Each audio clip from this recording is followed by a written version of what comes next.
അനുഭവങ്ങൾ, വേദനകൾ, അതോടൊപ്പം തന്നെ രോഗങ്ങൾ, മാരകമായ രോഗങ്ങൾ,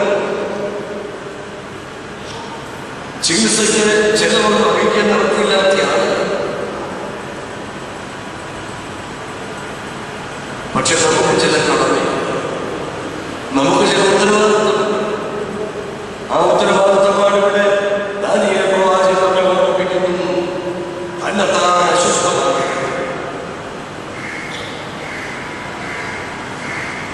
ഇത് ധ്യാനചിത്രമാണ്.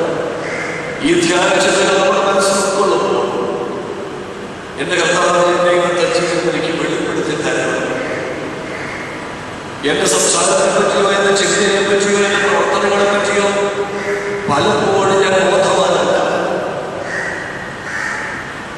എനിക്ക് അശുദ്ധിയ പ്രവർത്തനമുണ്ടെന്ന് മനസ്സിലാക്കാൻ ഞാൻ ശ്രമിക്കുന്നില്ല. യാന്ത്രികമായിട്ട് ജീവിക്കും. എന്റെ പ്രാർത്ഥന ജീവിതത്തെ പറ്റി എനിക്ക് വ്യക്തമായൊരു ഉൾക്കാഴ്ച തരണം. ഞാൻ മനസ്സോടെ ദൈവത്തെ വിളിക്കുന്നുണ്ട്. അതോ എന്റെ ചില ആവശ്യങ്ങൾക്ക് മാത്രമുള്ള ആത്മീയതയാണ് വിളിക്കുന്നത്. സ്വാർത്ഥതയുടെ പരിവേഷത്തിൽ ഞാൻ വസിക്കുന്നു. ഇതെല്ലാം അശുദ്ധിയിലേക്ക് കൊണ്ടെത്തിക്കുകയില്ല. ഈ ലോകത്തിൽ കാണാൻ പറ്റാതിരിക്കുന്നതിനെ സംബന്ധിച്ച് വേദപുസ്തകത്തെ പഠിപ്പിക്കുന്നു. ഫിലിപ്പി ലേഖനം 3-ാം അധ്യായം 19-ാം വാക്യത്തിൽ പൗലോസ് അപ്പോസ്തലൻ ഓർമ്മിപ്പിക്കുന്നു, ലജ്ജയായി അവരുടെ മാനം തൂക്കുന്നു. ഈ കാലത്തെ അക്ഷരാർത്ഥശരിയായ വാക്യം, ലജ്ജയായി മാനം തൂക്കുന്നു. സമൂഹത്തെ ലജ്ജയായ കാര്യങ്ങൾ ഇന്ന് മാന്യതയായി കൊണ്ടുവരുവാനായി ശ്രമിക്കുന്ന ഒരന്തരീക്ഷമുണ്ട്. അതിൽ പ്രധാനപ്പെട്ടതാണ് മദ്യപാനം. മദ്യപാനം ലഹരിയിലൊക്കെ എന്തോ മേന്മയാണെന്നുള്ള അബദ്ധധാരണ വെച്ച് പുലർത്തുന്ന പ്രിയ സഹോദരങ്ങൾ നമ്മുടെ ഇടയിലുണ്ട്.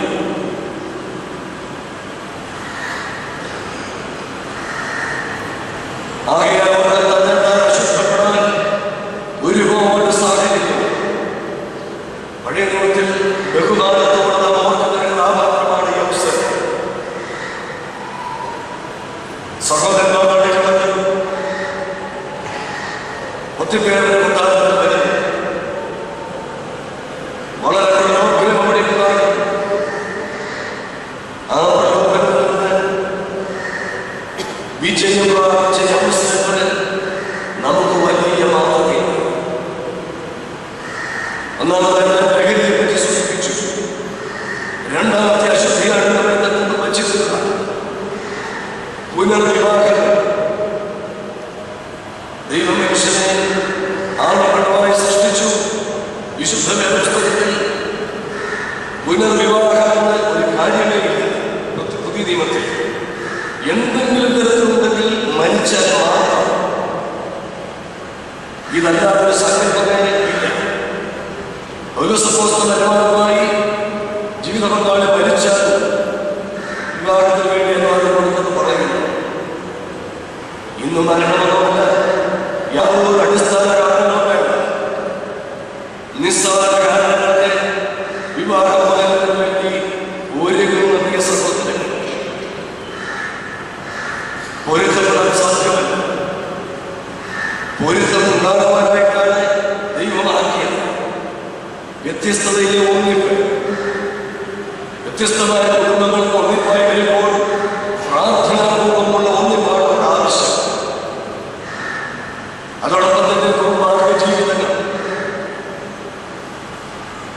ആകെ അശുദ്ധിയെ പറ്റി നമുക്ക് നല്ല മാതൃകയായിട്ട് ദാനിയേൽ പറയുകയാണ്, ഞാൻ അശുദ്ധമാകുകയില്ല. ഏത് തരത്തിൽ അശുദ്ധമാകില്ല അദ്ദേഹം പറയുന്നു. രാജഭോജനം, രാജാവ് കുടിക്കുന്ന വീറ്റ്, അതൊക്കെ അധികാരമനുസരിച്ച് സ്ഥാനമാണ് രാജഭോജനമൊക്കെ. പക്ഷെ ദാനിയേലിന്റെ കാഴ്ചപ്പാടിൽ അശുദ്ധമാണ്. കാരണം എന്റെ ദൈവത്തിന്റെ നാമത്തിൽ കൊണ്ട് ഞാൻ ഭക്ഷിച്ചു. അവൻ തന്നെ എന്നിട്ടൊടുവിൽ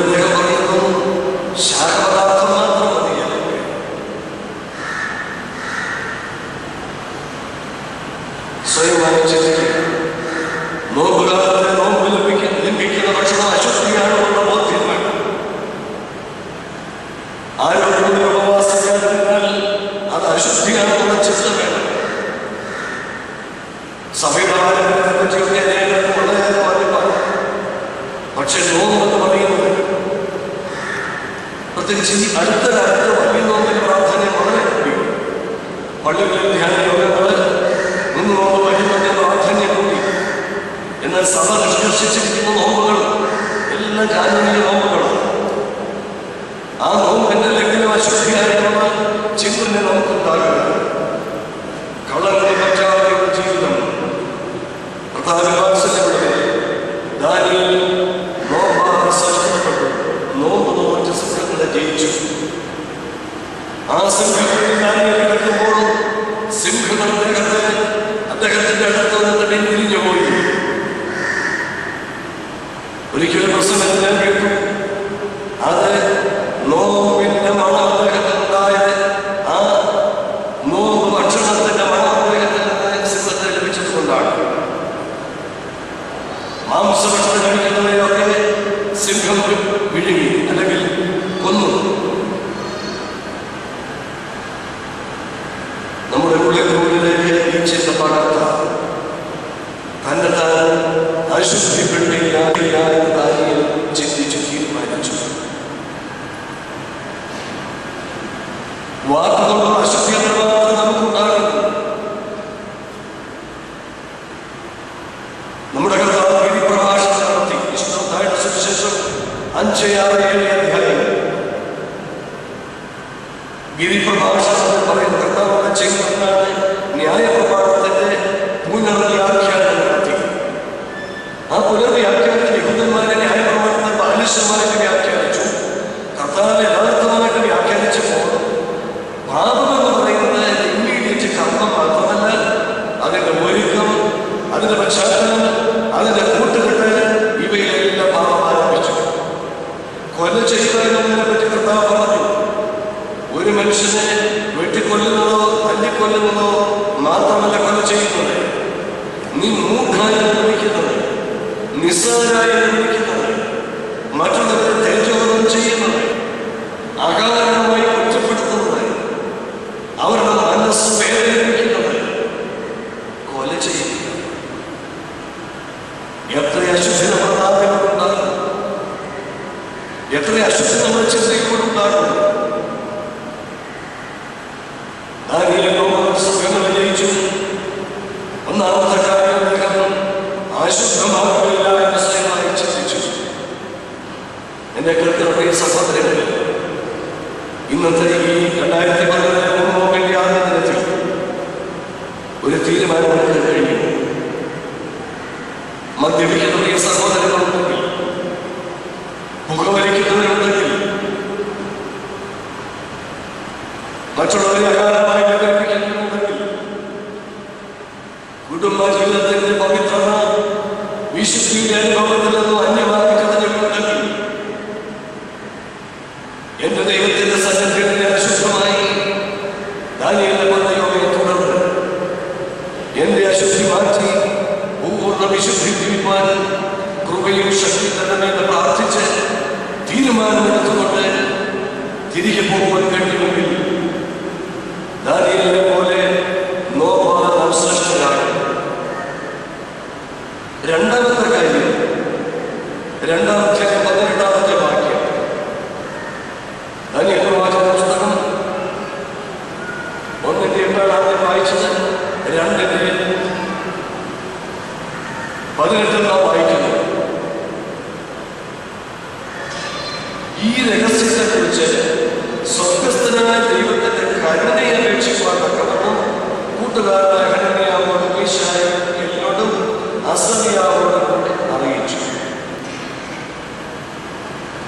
സ്വർഗസ്ഥനായ ദൈവത്തിന്റെ കരുണയെ അപേക്ഷിച്ചു. ഇതിന് മുൻപായിട്ട് കാര്യം നടക്കുന്നുണ്ട്. നെബൂഖദ്നേസർ ഒരു സ്വപ്നം മറന്നു.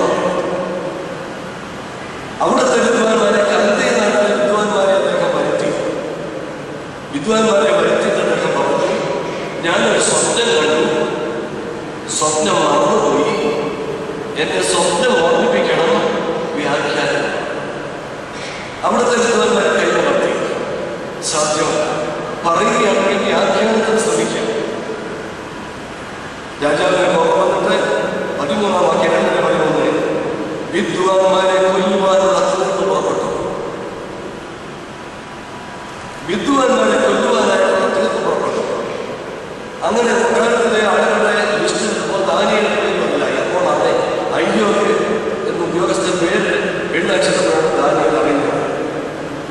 ഇതേ തുടർന്നാണ് സ്വർഗസ്ഥനായ ദൈവത്തിന്റെ കരുണയെ അപേക്ഷിക്കാൻ തക്കവണ്ണം അദ്ദേഹം കൂട്ടുകാരുടെ കൂടെ വെച്ച് പ്രാർത്ഥനയിൽ ഒരു വലിയ ചിത്രമാണ്. ഞാൻ ആദ്യമേ സൂചിപ്പിച്ചു, ഇന്ന് പ്രാർത്ഥനയുടെ പഴയ ചിന്തയൊക്കെ പോയി. ഇന്ന് പ്രോസ്പെരിറ്റി തിയോളജി എന്ന പേര് കൊടുത്ത് ആത്മീയത നഷ്ടപ്പെടുത്തി കളയുന്ന ഒരു വിഭാഗം നമ്മുടെ സമൂഹത്തിൽ നടത്തുന്നത്. ദൈവാനുഗ്രഹം എന്ന് പറയുന്നത് സമ്പത്ത് മാത്രമാണ്. ദൈവാനുഗ്രഹം എന്ന് പറയുന്നത് പുറമെയുള്ള എന്നോ ചില പ്രവർത്തനം മാത്രം. പക്ഷേ ഇവിടെ കാണുന്ന സ്വർഗസ്ഥനായ പിതാവിനോട് കരുണ യാചിക്കുന്നതാണ് പ്രാർത്ഥന. നാം കൊടുത്ത് പ്രാർത്ഥിക്കുന്നു, ഹൃദയം കൊണ്ട് സമർപ്പിക്കപ്പെടുന്നു. കർത്താവിന്റെ സന്നിധിയിൽ കരുണ ചെയ്യണമേ. ഈ പ്രാർത്ഥനയിലൂടെ വന്നവരെ നാം അറിയുന്നു. കരുണ ചെയ്യണമേ. സ്വർഗസ്ഥനായ കരുണ യാചിച്ചു. നാം പാപികളായതുകൊണ്ടാണ് കരുണ യാചിച്ചത്. കൗമ പ്രാർത്ഥന ഏറ്റവും ശ്രേഷ്ഠമായ പ്രാർത്ഥനയാണ്. ദൈവമേ, നീ പരിശുദ്ധനാണ്. ബലവാനെ, നീ പരിശുദ്ധനാണ്. മരണമില്ലാത്തതിനെ നീ പരിശുദ്ധനാണ്. ഞങ്ങൾക്ക് വേണ്ടി ക്രൂശിക്കപ്പെട്ടവരെ ഞങ്ങളോട് കരുണ ചെയ്യുന്നു. ഇതിനേക്കാൾ വലിയ പ്രാർത്ഥനയുണ്ട്. ദൈവം പരിശുദ്ധനാണെന്ന് പറയുമ്പോൾ നമ്മുടെ അശുദ്ധത ഓർക്കുക. ദൈവം ബലവാനാണെന്ന് പറയുമ്പോൾ നമ്മുടെ ബലഹീനത ഓർക്കുവാൻ, മരണമില്ലാത്തവരാണെന്ന് പറയുമ്പോൾ നമ്മുടെ മരണത്തെ പറ്റി ഓർക്കുവാൻ, ഞങ്ങൾക്ക് വേണ്ടി ക്രൂശിക്കപ്പെട്ട കർത്താവെ കരുണ ചെയ്യുന്നു. ഈ പ്രാർത്ഥനയ്ക്ക് പശ്ചാത്തലം ദുഃഖവെള്ളിയാഴ്ച ശുശ്രൂഷ മുഴുവൻ പള്ളിയിൽ സമർപ്പിച്ച് കഞ്ഞിനർച്ചയൊക്കെ കഴിഞ്ഞ് പോയാല് ദുഃഖശനിയുടെ സന്ധ്യയ്ക്ക്, ദുഃഖവെള്ളി കഴിഞ്ഞുള്ള സന്ധ്യയ്ക്ക് ചുരുക്കം വരെ നമസ്കാരത്തിൽ ദുഃഖശനിയാഴ്ചയുടെ നമസ്കാരത്തിൽ സദറ പ്രാർത്ഥനയുടെ ആവർഭാവനവും അവിടെ എഴുതിയിട്ടുള്ളൂ. കർത്താവിനെ കുരിശിൽ യൗസഫ് നിക്കോദിമോസ് കൊണ്ട് മൃതശരീരം ഏറ്റുവാങ്ങുവാനായിട്ട് ചെല്ലുന്നു. അപ്പോഴത്തേക്ക് യേശു മരിച്ചു.